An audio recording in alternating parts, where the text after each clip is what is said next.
This conference will now be recorded. Okay, well, good morning, everybody. Delighted to see you. A couple of you, I can see your faces. Most of you, I just see your name, but I know you're there and I appreciate it.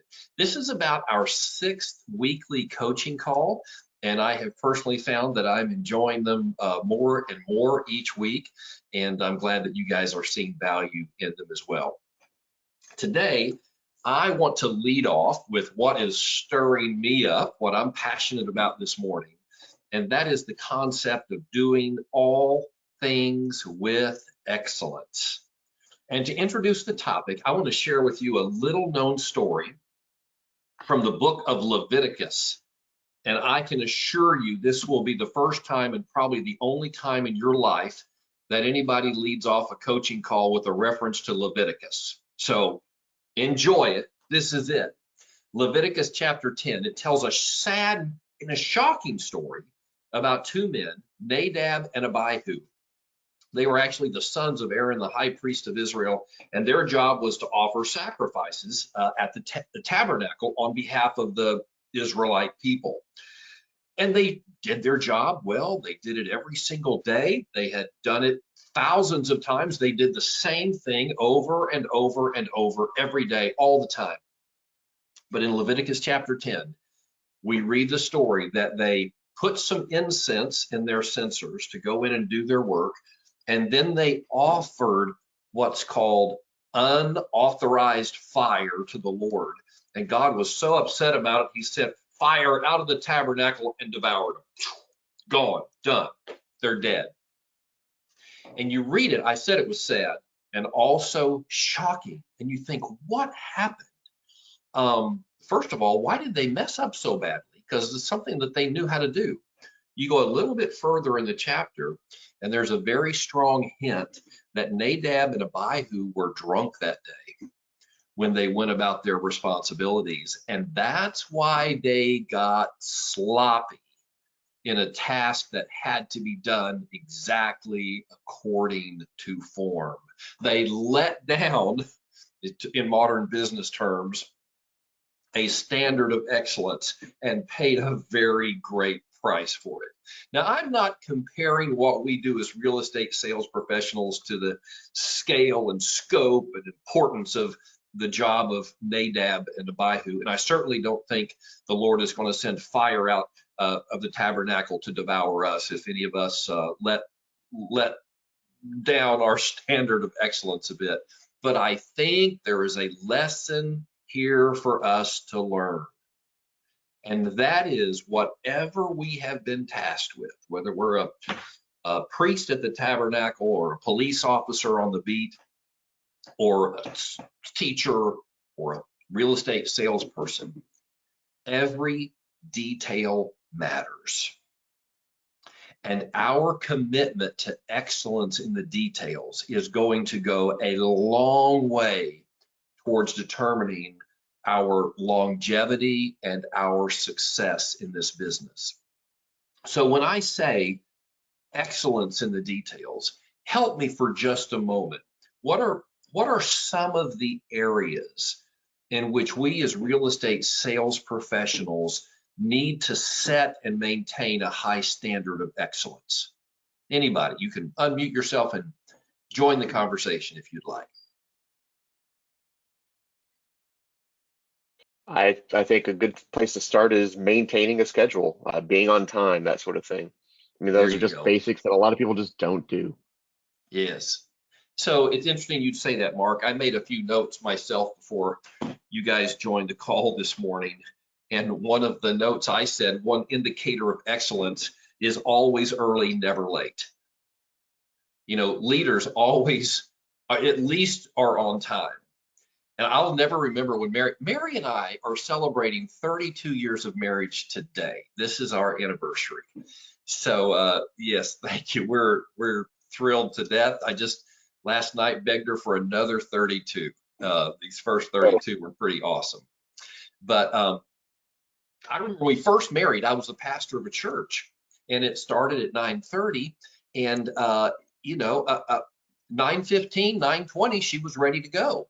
And I'm like, honey, what are you doing? I can't just show up. I have to be there early. And she didn't. She thought I should waltz in at 9:30 along with everybody else. I said, think about a school principal. They don't just arrive when the children do, right? Leaders always arrive early. And that is true even if you're not leading the meeting or leading the event. But you arrive early, you get settled, you see if you can help out, get set up in any way. Not everybody is a leader, but that's what leaders do. Always early, never late. So I'm with you on that one, Mark. Okay, somebody else. What is another standard of leadership? Mary Canali says, know your contracts. And that happens to be the very first item I put on my list, contract mastery. How can we even begin to hold up a standard of excellence if we don't know and are able to explain in common language the contracts that we present to our buyers and sellers? So arrive early, arrive on time, know the contracts. What else? Be Make sure you responsible. communicate.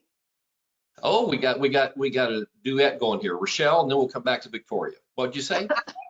I think we said the same thing. She said communicate and I said be responsive.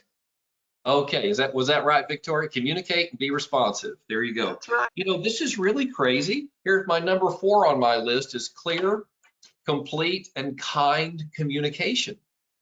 And so we're very much on the same wavelength here. I continue to be shocked by email messages I see, usually when there's a problem between an agent and a client, and somebody will start sending me email history, and I'll see just the choppy communication going back and forth. And the agent probably thinking they're being businesslike, just shooting facts in their email. Well, the closing's at 10 p.m. And then the client, but where? Well, it's Chicago title. But what's the address? Okay, give them the address. But what do I need to bring with me? You know, it's just this choppy, incomplete, and I would say insensitive communication. You have to think through who's reading, who's receiving your messages, and go overboard. There's an old expression, if somebody asks you what time it is, don't tell them how to build a watch. Don't over communicate. And you certainly don't want to go that far. But I want to say that's not most of our problems. Most of our problems are under communication.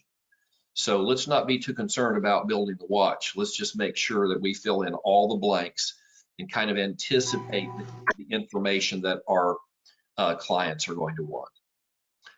Let's see, Annie, you've got your mic on. What did you want to add to the conversation? Well, I wanted to educate my buyers on what to expect, kind of give them along those same lines of communication, kind of, okay, this is what we do, this is what's going to happen next, and I'll be in touch with you along the way. Yes, very good. Setting expectations. And what that does, and that really is a hallmark of excellence, because our clients come into a real estate transaction with a high level of stress because they know that they don't know what they're doing. The way that you demonstrate that you know what you're doing is that you share with them what's going to happen in sequence. This is what we're going through right now, and then we're going to enter the option period. It'll last so long. This is what's going to happen after that. We're going to be looking for the survey and for the appraisal. You outline all the steps, and you'll see your client's stress level go down because now they know they don't have to know everything because you do, and you're taking care of business. So Annie, that's excellent. What else? What are standards of excellence that we need to maintain in our business?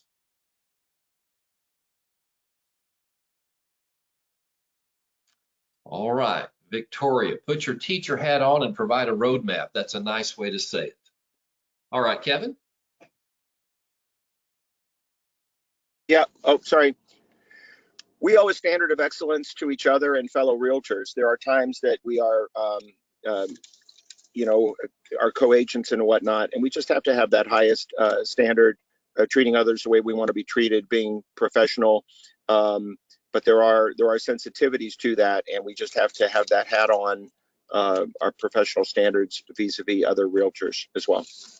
Yes, I think that's probably one of the most needed standards of excellence is just kindness and mutual respect in our relationships with other realtors.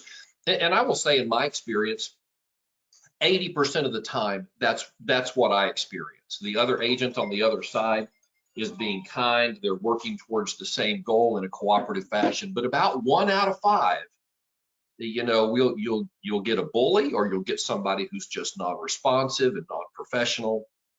So what I have always believed is that as Abbey agents, if we set the standard of excellence in our cooperative relationships, we will be a very positive influence on our industry. And we're large in numbers. There's enough of us that we can actually make an impact. So Kevin, right on. I'm with you 100%. And I've seen some comments come in. Let me open up and see what's been added here. Communicate, know your contracts, set expectations early.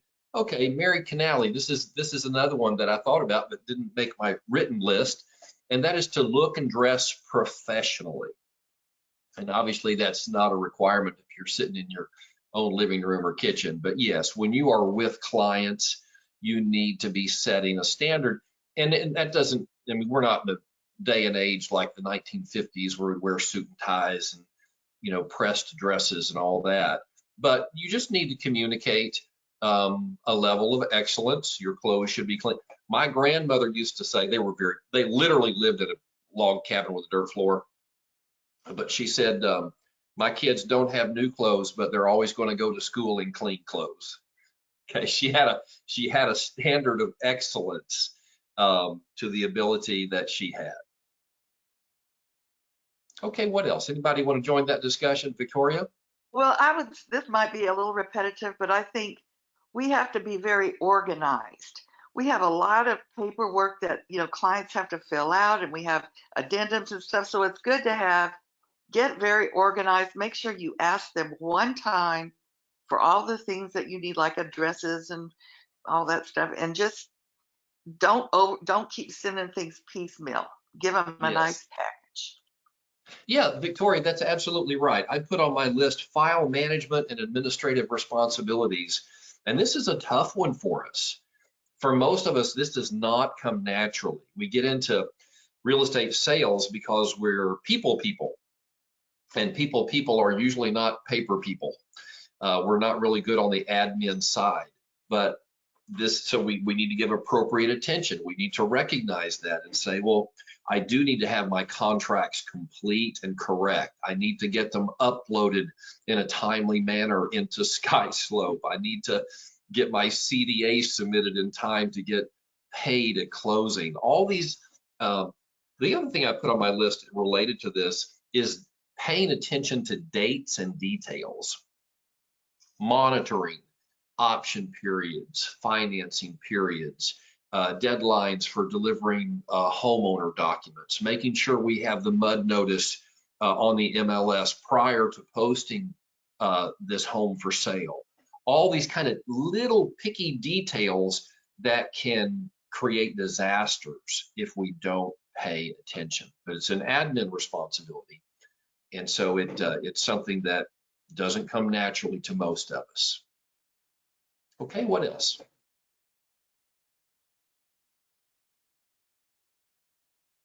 Is that enough? We've talked about how we talk, how we dress, how we do the paperwork, how we cooperate with other agents. I think one thing that hasn't been mentioned yet is marketing. I really think in the professional marketing pieces that we put together, whether it be a personal promotion flyer or marketing that we're putting together for a seller to present their home, it needs to convey a high standard of excellence. So let's just say new listing flyers. I would never run them off on the office copier. To me, that's well, it's cheap. And I would, representing a seller, always want to have those professionally printed. You want a full bleed, full color, all the way to the edge of the paper. If you're going to be putting them out in a flyer box, they should probably be on cardstock, laminated cardstock, honestly. So if they get hit by the water sprinkler, or the rain drips in, or in the summertime, this Houston sun beats down on them, they won't just crinkle and get wadded up into a ball. And I've seen them. I've gone to flyer boxes before to get a flyer, and all 20 or 30 of them come out. They've all stuck together. So just think about that, both in the design of your marketing materials and then in the printing of them. They should always convey excellence. And some of y'all have heard me say this before, but many of you haven't. I like to extend that standard of excellence even to the yard sign in the front yard. I'm amazed that sometimes even top producing agents in our market will put a yard sign in a yard that looks like the sign panel just got run over by a tractor. I mean, they're all bented up, they're rusted, sometimes all scratched through, and they use just the black wrought iron. They stick it in the ground. It's often rusty. I think everything that you do to market a client's home reflects the quality of that home, right down to the sign. So whenever I install a yard sign, I have my Windex and my microfiber towels, and I clean it off real good. And I carry with me a can of white spray paint. And once I get it all set, I'll look at the post and see if any touch up needs to be done on that. And I'll spray paint that post. When I get done, I take pictures of that sign because I'm so proud of it. And I send it to the seller. And I post it on Facebook, and I let them know everything we do to market your home is going to be done with excellence. So excellence is found in the details. It's the little things that turn into big things. Kevin, you wanted to add a thought? You know, there's one other, and I would call it personal accountability and commitments. And I'm learning even now. I'm still learning on this one, and yet it's a critical thing. It goes to say that my yes should mean yes. If I tell any of y'all that I'm going to do something for you, you can take it to the bank. And the same thing if I say it to my clients. Well, that applies to me too. If I tell Kevin I'm going to do something today or this week, I've got to be that strong with my own personal commitments, and I got to, not over promise. What do we say? Under promise and over deliver. Yes. And I trouble when I start a Monday and I say my top priorities for this week, and then I list 20 things. Well, yes. There's a problem right there, because you can't have 20 things that are each more important than the other, because it just doesn't work that way. Yes. I've got to be stronger with my personal commitment. My commitment, when I make it, it's not a goal, it's not a wish.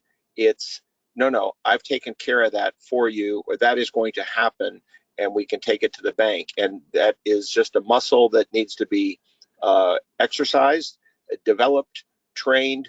We're doing it with our accountability group right now. Yes. It's not perfect, it's kind of gory, to be honest, but that's okay.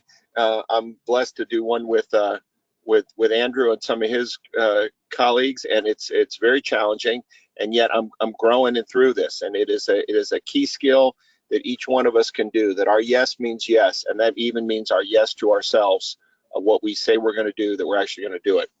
Yes. Yeah. Oh, that's great stuff, Kevin. I remember hearing a business consultant one time tell the story that he was hired by the CEO of a Fortune 500 company because the CEO was overwhelmed with so much to do. He got through each day and felt like he didn't get anything done. He was pulled in so many different directions. And he said, what can I do to organize my life and keep my commitments and get my priorities addressed? And the business consultant said, okay, I'm going to give you my best advice. He said, at the beginning of every day, write down 3 things that you're going to commit to completing that day. Just 3 things, no more than 3. Of course, the executive thinks I've got, 33 things I've got to get done. He said, no, just 3. And he said, don't do anything else until you've kept those commitments. Those 3 are done. And several months later, the consultant received this huge check in the mail. And it was the fee from the CEO, who said it was the best advice he had ever received in terms of keeping his commitments to himself. So be careful. The lesson from that is be careful about over-committing to yourself and your personal life, saying you're going to do things that you can't do. Limit your commitments. Make sure they're the top priorities, but then don't let anything stand in your way of keeping those commitments. That is a standard of excellence. Good word, Kevin. I'm going to add one more. I put this on my list, and it was hinted at early, I think, by Mark in one of his suggestions.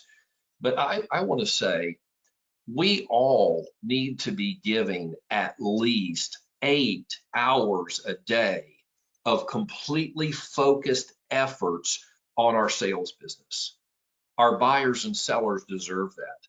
And the buyers and sellers that we've not even connected with need that, because many of these hours, if we don't have clients right now, then we need to be spending these hours in prospecting activities. Because if we don't, buyers and sellers out there are going to be left with somebody else to work with. And we know that if they're working with somebody other than us, they're getting less than the best possible service. That's not right. You agree with that, Si? Right. If we don't feel that way about ourselves, we're probably in the wrong business. There's nobody out there who's more committed to providing excellent service, looking out for the best interests of my buyers and sellers than me. We should all have that passionate conviction about who we are in the service we provide. And if we do, we're going to be much more willing to put forth the effort to offer our services proactively to other people. But to maintain excellence in this business, it's full-time effort. I said 8 hours a day. Those of you who've been doing this a while know that we only wish it were 8 hours a day. Right. When I was in sales full time, for me, it was 14. And I knew it was 14 because I tracked it every day. And at 14 hours, I collapsed. You know, everything just went fuzzy after that. And I couldn't keep working. There was still work to be done. But that was the level of time commitment that I made, was 14 hours a day. So at least eight to maintain excellence. Victoria, what do you want to add to that? Well, I was going to piggyback on Kevin. I think also we need to learn something. We need to learn something new. And you were talking about the 3 things. I'm reading and working on the 12-week year and Yes. trying to implement that. And one of my blocks is, learn something today. Nice. Watch a seminar, watch a KV Core video or something, And especially if we don't have a whole lot of business yet, now's the time to learn. Yes, yeah, absolutely. So Victoria, one of the other notes that I had made about a standard of excellence was to always work from a business plan. Don't just randomly approach our day. Don't just randomly approach our business, but be focused on what we're trying to accomplish. And of course, when it comes to production, all of that is to lead to an income goal. But to your point, Victoria, I believe a robust business plan also includes personal development. What are the areas where I need to grow as a real estate sales professional this year, this quarter, this month, this week, today? Is it in technology? Is it in marketing? Is it in negotiations? Is it in knowledge of the contracts? Is it knowledge of the market? Understanding where I can find new homes under $300,000? Is it understanding just what a pool home in Tomball, Texas is going for these days?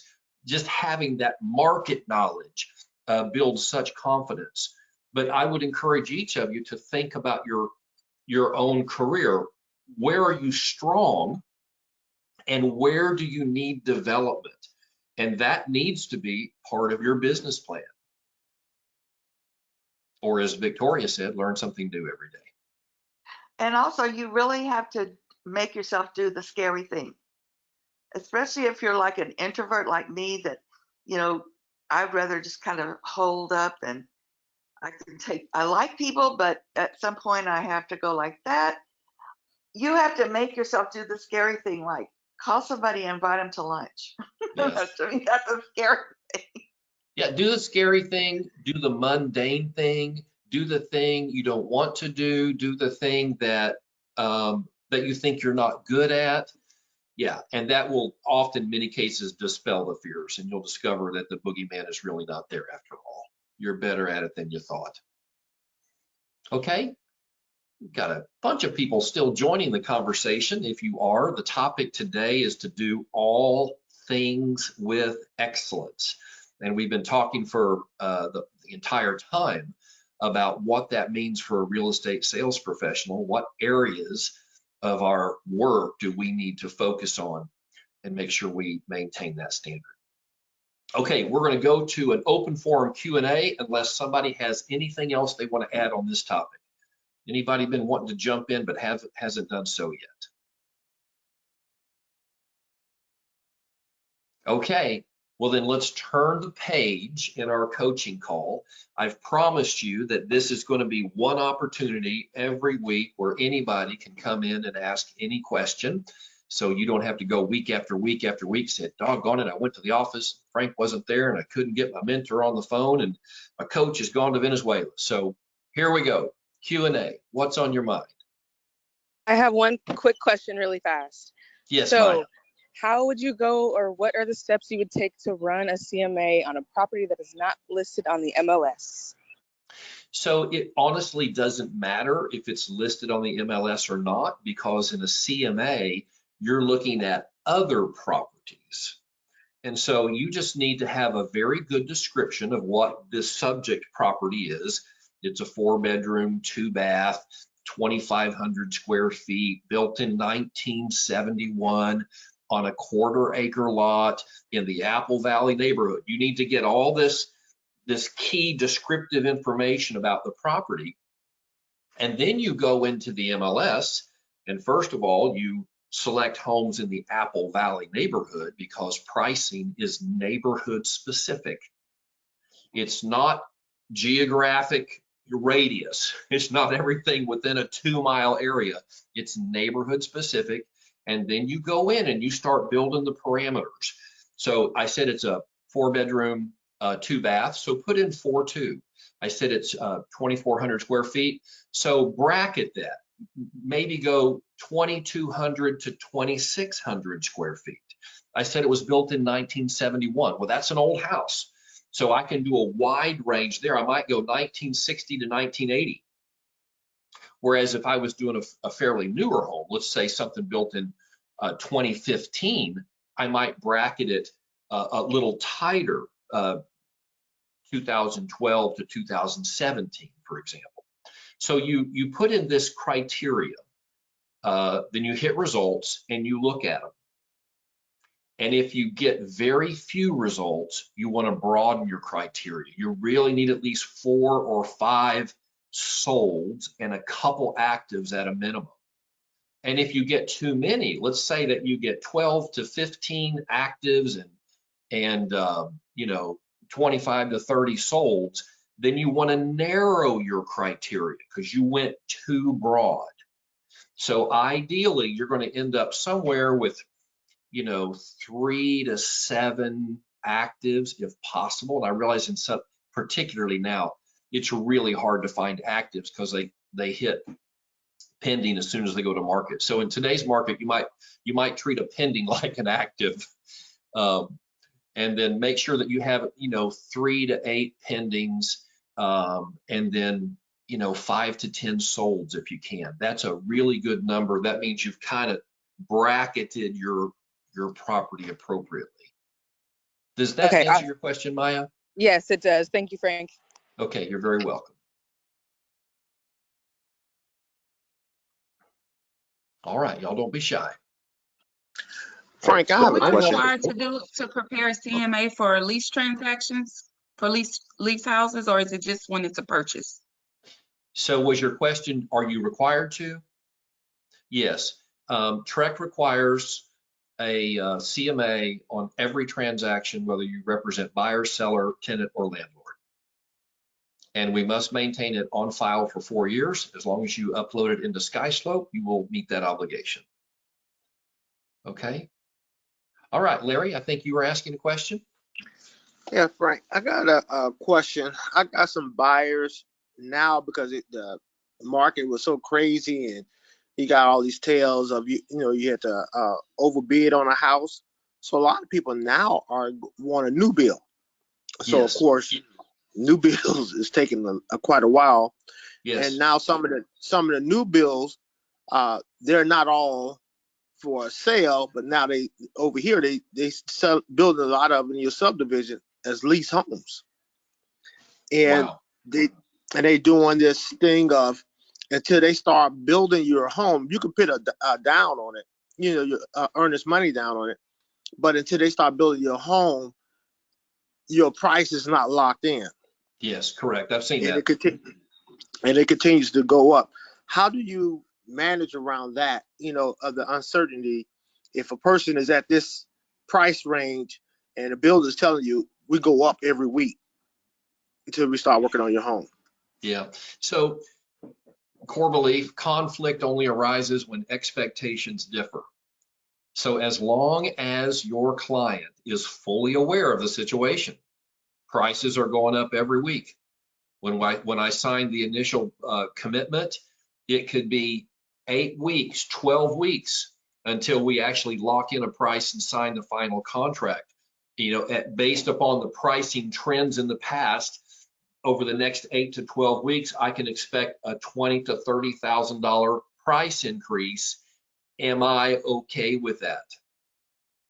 That is the expectation that is going to happen. And as long as the buyer is aware of that, they won't be caught off guard. If they purchase, or what they think is a purchase, at 280, and they think that's going to be the final price 12 weeks from now under this kind of arrangement, they're going to be sorely disappointed and upset. So it's just a matter of making sure they're fully aware of the situation and that they're okay with it. Thanks, Frank. Okay, my pleasure, Larry. By the way, builders are really being sneaky these days. Mary and I just moved into our home 2 months ago, and the builder put a provision in the contract that at any point and it was a 12-month build process because of all the shortages of materials. At any point, for any reason or no reason, the builder could cancel the contract, give us our earnest money back, plus $500, and go sell the house to someone else, which was ridiculous because in that year it took them to build it, that was 2021. There was incredible appreciation on the home before we moved in. And so basically they had us hostage. It was not a pleasant build experience. They did not pay attention to what the subs were doing, but we knew if we screamed too loudly, they would just cancel the contract and go sell it to somebody else and make another $40,000, $50,000.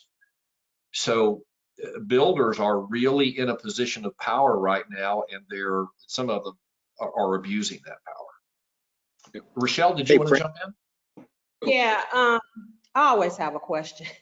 So with this crazy market, how do you have any tips on how to deal with out-of-town clients so that you don't lose a deal? I mean, just back and forth and coming to see properties and then they're gone, and I just don't know how to stay on top of that.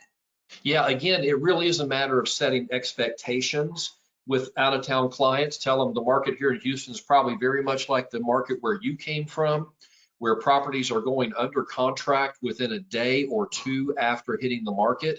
And even then it's in a multiple offer situation. So when you come into town this weekend, you need to be prepared to move quickly. When I show you a home, if it satisfies all of your needs and even a few of your wants, you need to be prepared to write a contract on the spot and to offer over list. And I will counsel you because I'll do a CMA and I'll do a pricing trends report for you. So because a CMA is not always an accurate reflection because CMA is based on historical data, past data, a pricing trends report can show you where that value is likely right now. So I will counsel you on what I believe the current market value of the home to be and what you're going to need to come in at to get the home, but you need to be prepared to do that. So as long as you set that expectation and they come with that expectation, they may not come through on it. They may still flake out on you, but that's the best that you can do as the professional consultant in the relationship. All right, somebody else had their light on. I did not see who that was. Velvet, did you want to join the conversation? I do have a question, but I can wait if someone else. No, go ahead. Okay. So I have a situation where a seller has some acreage that he is selling. The buyer would like to buy all the acreage, but only has approved financing for a part of the acreage. They're willing to make the deal, but the seller, I think, is going to have to replat that or go through the process of subdividing. Is there a creative way to seller finance so that they can have all the acreage and still satisfy their loan requirements? Yes, well, I think you answered your own question. The property will have to be subdivided. And then the portion for which the buyer has financing will be a standalone transaction. Okay. And then the buyer will have to purchase the other piece with seller financing. Okay. Yeah, but they can't still be one property and only half of it be financed. That won't work. Okay. I didn't know if there was a creative way to keep it as one and still sell, but okay. If there is, I've never seen it. Okay, thank you. Maybe a real estate attorney might be worth asking the question, but I just I can't imagine. Okay, thanks. So we're going to go to Kevin and then Teresa. We'll come to you right after that. Kevin, what did you want to join in? Well, commenting on the new build and new builder situation. So one of the things, if you have a builder where they're saying, hey, we won't lock in the price, you know, that's a challenge. I learned something on a good call yesterday with a young man, I think Alan Coates out of San Francisco, and that is with your buyers, you start off on day one and they know exactly what they want, and you look on the market and then you pretty quickly find out, okay, you're not going to get exactly what you want, the house, the everything. And then you present to your buyers, in this market today, if you want to buy, you have the opportunity to do so, but you have the opportunity to flex. You have the opportunity to become more flexible with one or more of your demands.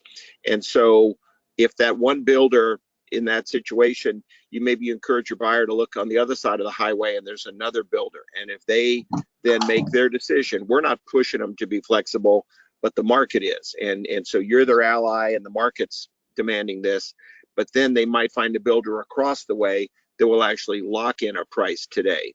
Yes. So adding the flexibility, but the key is that it's never me telling my client, you got to do this because Kevin says so. But in today's market, if you want to come home with a property, and if you don't come home with a property, it's going to cost X percent more 3 months from now. If you throw up your hands and get mad, that's fine. But understand what that actually is going to cost you. You gotta, so you do that. But the other part to Frank's, some of these builders, and we got some out here, they have what they call spec homes that are ready right now. I don't know factually, but I'll bet you some of those homes had contracts on them somewhere up to now, and they fell out, just like Frank mentioned, for one reason or another. And they are now available to that builder to sell again for half their price. So that's happening right now too. Yes. Okay. So we were getting a lot of feedback, so I went ahead and muted everybody. But I know that Teresa and the Parkers were in the queue. So Teresa, do you want to go ahead and turn your mic on and ask your question or make your comment? Yes, I do, and I apologize. That was me making noise going out the door. I do have a question. Now, I see there's a lot of agents that are being frustrated because they're driving clients around, showing homes. You know, sometime I've seen, they say that they're showing like 20, 30 homes. And then the client ends up just ghosting them and going with somebody else, or saying that they changed their. Oops, Teresa, you faded out on us. Teresa, you still there? Okay. I suspect she'll rejoin us here in a couple minutes. Let's go So they're ahead and go. wanting to put in, well, I want to not say put in, but charge a fee of $100 or feedback on that price. So Teresa, we actually didn't hear most of that. You dropped out on us, and then you just came back in at the end. Were you saying, should you charge a fee to a buyer, a cancellation fee if they would terminate the buyer rep agreement? Was that your question? Okay. Hopefully she'll come back in. Let's go ahead and go to who is RB? Ryan Barker, I bet. Ryan, go ahead. Yes. Hey, good morning. Thanks for having me. I've got a question, and this is an appraisal question. So I recently had two properties that I'm representing buyers on both come up short on appraisal. Of course, we're approaching the sellers. Hey, came up short on the appraisal, and my question is more so about the appraisal itself. One of the appraisers made an adjustment for time on market, and as we know right now, with 20% appreciation in the Houston market, one of the appraisers took that into consideration and was able to give us, give or take, $10,000 depending on the time lapse between our current date and the sold date of that property. On one of the other appraisals that did not make value, this appraiser did not take that into consideration, and the main property that was used as a comp was outside of the 6-month time window. So it was just outside of it. So it's about 6 months old, and if that home sells in today's market, it's selling for $15,000 more. Yes, absolutely. So and I'm approaching that appraiser today about that to see if he can make an adjustment, because I think in today's market, with as quickly as homes are growing in value, I think adjusting for that time decay, I think is a necessity within an appraisal. How would you approach that, Frank? So first of all, I would bring a copy of that other appraisal on the other property and say, hey, I'm actually in a very similar situation on another transaction. Let me show you what this appraiser did. I understand there's different rules with different lenders and different types of loans, but is this a factor that you are permitted to take into account? Yeah. So come at it from kind of a curiosity perspective, and that, because you don't want to put an appraiser on the defensive, because then they'll just dig in their heels. So come at it like, hey, I saw this over here. This is a new thing. I guess it's because of the market. Is this something that you're permitted to take into consideration? Okay. Let me ask you a question, Ryan. You said you're Shoot. representing the buyer. Are you concerned that the deal is going to fall out, or that did your buyer sign a waiver addendum, appraisal addendum, so that they're going to have to bring more cash? What's your concern? Yeah, so the buyer is FHA, so being able to waive an appraisal is not a thing. They can bring some additional cash, but if this one comp that is 6 months old, if they give us an adjustment for that time decay, we make value on the appraisal, because all of the other comps that are there justify our sales price. So if the appraisal is not adjusted, your concern is your buyer may not be able to make up the difference. The seller may not be willing to negotiate down, and the deal could fall. Correct. Okay. Correct. The reason I asked that is that typically it's not the buyer agent responsibility to pursue a higher appraisal. That's a sign of what a weird market we're in right now. Normally it's the listing agent who's advocating with the appraiser to get a higher number. But in this market, in your situation, that makes complete sense. So. And in this case as well, the listing agent is not willing to pursue it. So I'm trying to do everything for my client to keep the deal together. and be able to get them the home. With the market as volatile as it is, I don't know when the next time that we would be able to get an FHA offer accepted. Yeah, So you got to find a nail for this one. You're right. Yeah, absolutely. So okay, thank you, Ryan. The Parkers have been so patient. What would you all like to add to the conversation? Hey, this is Deborah. I just wanted to piggyback on the out-of-state buyers.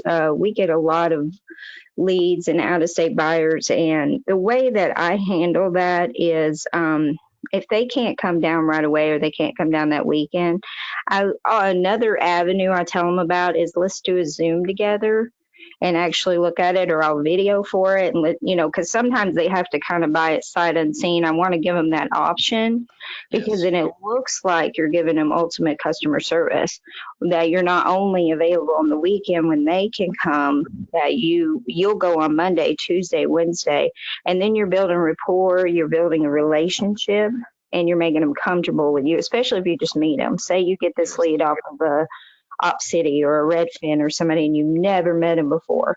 You have to build rapport like crazy, and that's a good way to do it, is to give them all their options. If you feel like they're a flight risk, always get the buyer's rep. That's something I do ahead of time if I'm not sure about it, and then just emphasize the seriousness of that contract, that you're contracting together already before you even write a contract. And that's good stuff. So emphasize, make it feel crazy to you that it's a seller's market. And those things have been working for me. Like I have a guy, he travels 95% of the time. He's in New York City right now, and we're already under contract on a condo in Houston within like a week, because I physically went with one of his friends and we videoed it. He loved it, and we're under contract. So it's really that simple. You just got to build that rapport and make them know you're the only realtor in Houston. That's the key. Right. So Deborah has that conviction I've been talking about, that nobody else is going to provide the same level of service that she is, and she's demonstrating that. I'm going to steal your phrase, flight risk.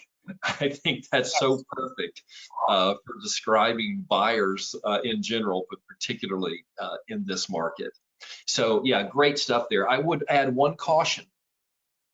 There are buyers from out of town purchasing homes sight unseen, and realtors are going above and beyond to accommodate them by shooting videos, doing Zoom calls, Facebook Lives, that kind of stuff.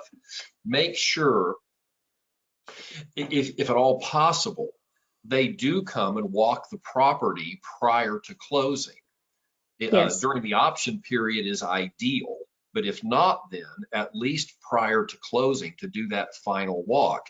And if neither of those are possible, they're truly going to close on this having never seen the property, make sure they sign that buyer walkthrough and acceptance form, and they write on there, I, by my own choice, did not see this property, because what you don't want to do is suddenly become legally liable as their eyes and ears, because you showed them the property, but you didn't show them that leak in the corner of the roof or that little crack in the foundation.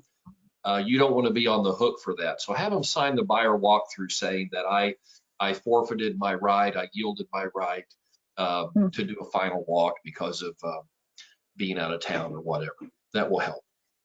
Yeah, and to piggyback on myself, if you've got a buyer that you've already shown 20 times, because we all have, if you have someone you've shown 100 times, right?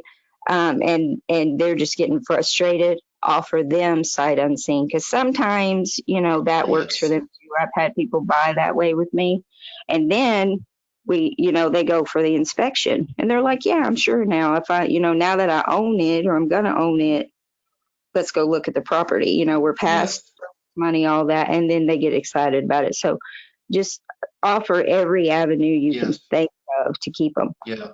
No, that's really smart, because you can wear out your buyers. They can get very discouraged.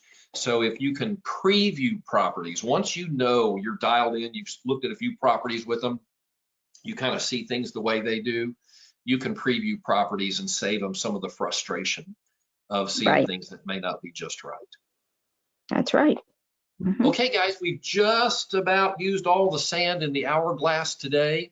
Anybody want to take a quick shot at a last question? Annie Blanco, I see that green light. What's on your mind? Hey, Frank, I'm working with a buyer whose previous agent abandoned them.